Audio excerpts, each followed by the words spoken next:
Chiar dacă suntem în secolul 21, în București și în marile orașe din România există încă piețe unde se vând păsări braconate de genul sticleților sau scatiilor, cintezelor, numere foarte mari. Scopul proiectului Aripi Libere e stoparea fenomenului de braconaj și de comercializare a păsărilor sălbatice în piețele din București în special și în piețele din România în general. Reacția publicului la proiectul acesta a fost foarte faină. Deci au răspuns inclusiv cei care vând în pet shop-uri, care am luat legătura și le-am împărțit pliante și afișe pentru popularizare. Cunoști fenomenul și sunt de acord să lupte împotriva lui. Una din activitățile proiectului Aripi Libere a fost să mergem în școli și să prezentăm copiilor acest fenomen și care sunt și speciile braconate, să facă cunoștință cu ele. Am fost în ultima lună în 4 județe, chiar și în București, am avut prezentări. O parte din copii știau despre fenomen, știau despre speciile acestea braconate. În unele județe am descoperit că la fel se braconează, se vând aceste specii. În alte județe am observat că fenomenul nu există absolut deloc, nu știau că există braconaj la păsări. Ei credeau că braconajul este doar un sinonim pentru cei care prind pești ilegal. Reacția copiilor la prezentare a fost una foarte pozitivă. S-au bucurat foarte mult când le-am povestit despre specii. Am fost surprins la o clasă foarte mică, știau chiar o parte din aceste specii.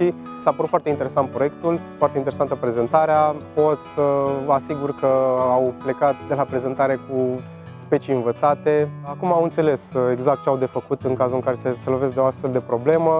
Dacă întâlnesc braconieri, au înțeles care sunt și metodele de braconaj, echipamentul folosit, pot depista foarte ușor un braconier.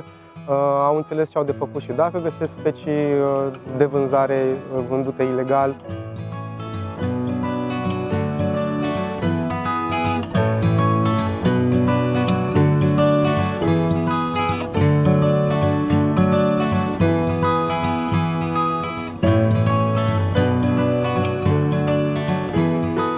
Dintre păsărele, cea mai braconată ar fi sticletele, este pe primul loc. Asta din cauza că este o pasăre cu un colorit foarte frumos, are alb, roșu, galben, negru, cântă foarte bine. Pe lângă aceasta mai sunt braconate și cinteze, la fel, pentru penaj, scatii pentru cântec, cănărași, florinți. Apar chiar și mugurari, din câte am observat, am văzut în unele piețe.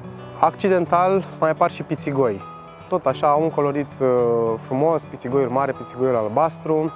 Din păcate, toate aceste specii nu rezistă în captivitate, mai ales pentru că sunt specii sălbatice, nu au fost niciodată ținute în captivitate, în colivii, iar în clipa în care sunt puse în colivii, mai ales de mici dimensiuni, pentru că acestea sunt folosite de braconieri, colivii de 20 de centimetri pe 15 centimetri, sunt foarte stresate, iar după 2 luni, maxim 3, mor din cauza stresului, se lovesc de colivie, dau cu capul, de gratii, își distrug penajul.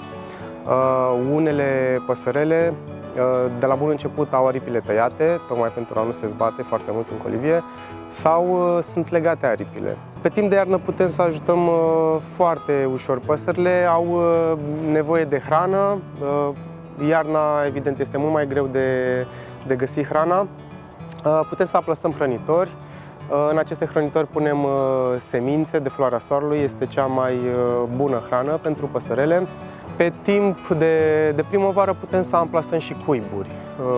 Cuiburi speciale pentru pițigoi, pentru alte păsărele de mici dimensiuni. În momentul în care vă aflați afară, pe câmp, la marginea unei păduri, într-un parc, într-o zonă virană și observați un caz de braconaj, o persoană cu colivii, cu bețe, cu păsări la el, probabil este un caz de braconaj. Cel mai bine este să sunați la 112.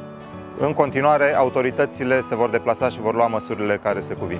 Dacă vă aflați la piață și observați păsări din fauna României în colivii expuse spre vânzare, încă o dată este o activitate ilegală de comercializare, puteți suna la 112.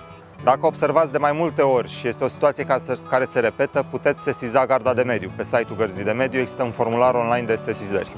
Este foarte important pentru copii să cunoască, să ajute, să știe că locul păsărilor sălbatice e în natură și nu este în colivii. Ce le recomandăm este să nu sune ei la 112 până nu ajung majori.